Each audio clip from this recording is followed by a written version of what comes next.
Hi parents, this video for our Blue Room is for you.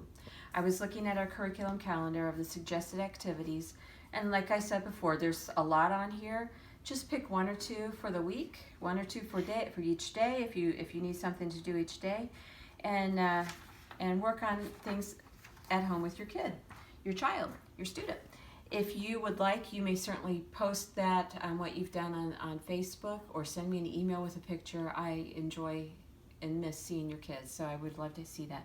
I've gathered a few things here. These are probably things you have at home, and these are things that you're going to need to use or can use in designing activities for your kids using things at home so you don't have to go out and buy them. Crayons, markers, scissors, tape, painter's tape, masking tape, and then saving a few different canisters and so forth that you've used throughout the week. First, let me just say these type of canisters, I use these a lot in our sensory table, and they're good for practice that strengthening, hand strengthening, matching up correct sizes. You can let your kids put things in them and turn it on, turn that lid on, make an instrument. They're good for playing in water or sand if you have that. Another thing is like the coffee containers, and in this one I put a slit in the top and I put some tape on there to kind of give it a target. But I use this type of thing a lot to kind of make a game out of an instructional time. So for instance, if I hold up two chips, these are poker chips, so if I hold them up to your child and I say take the red, and your child would take the red then and put it in here. Now let's say that they don't necessarily take the red, and now I say take the white, but they're going for the blue. I either hold the blue or I pull it in my hand and I say take the white, and then they take the white and put it in. And that just gives them something to do, and it makes it a game, makes learning a game. It's also, when you're taking that away, you're teaching them that's the white. One thing you can do is use an old egg carton and put your little pieces in the egg carton, and then that way it kind of isolates those two fingers so that they have to use those to pick up and move things in. When you're doing this, if you want to make it, if you want to raise the bar, you can start counting when you're putting it in, and have them count if they can. You can also put letters on. I put some letters on here with tape.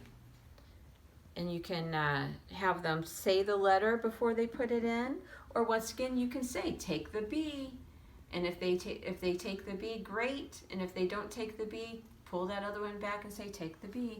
If you don't have, these are other items that you can use if you don't necessarily have poker chips, but you can use water bottle tops, milk tops, draw some shapes on there and use those. I have some wooden coins that I've used for that type of thing, or checkers. You can use old keys, which make a great sound when you put it in. So those are some things you can use for home. Also, use some of your child's toys. So I have some cars here. I made a little parking lot. If you were doing letters, focus only on letters. You could put the letters on and have them match the letters. You can focus on numbers. I put a number on and have them match the numbers.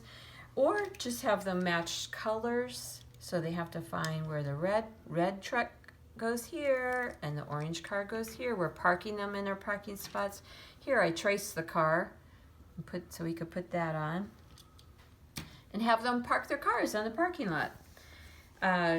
Don't make flashcards, just cut paper up and make your own.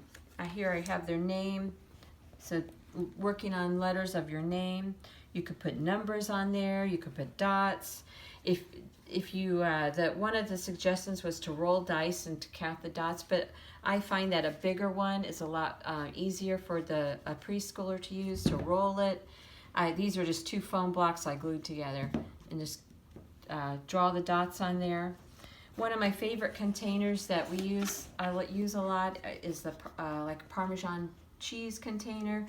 You can cut straws, and you can describe and say take the long one, or take the smallest, take the shortest, take the tallest, and let them put those in the holes. Another great fine motor activity as well as learning. Or you can have them feed the worms in with the pipe cleaners, working on colors, or if you just need a quiet activity, give them a set of these. This is one that I made. I put little eyes on here, and then we play with this at school, but using tongs. These are just kitchen tongs. These are some tongs that came with some gummy worms, and have them pick up the pom-poms or these little porcupine balls, that's what I call them, and feed in. If you use that egg carton and then you put 12 in there, and they can use the tong to put it in and feed the monster.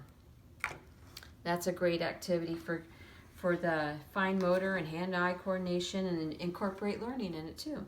Another thing you can do is take your set of playing cards, and then take out the face cards and just use your playing cards and have them pick a card and count the shapes on there or read the number. And maybe you can use that as a game to take 9 pieces, or if they are able to label that correctly, they get to keep it, and the one who gets the most cards at the end wins. Dominoes, if you have dominoes at home, take out some with the singles on it so you can count those dots, build with those.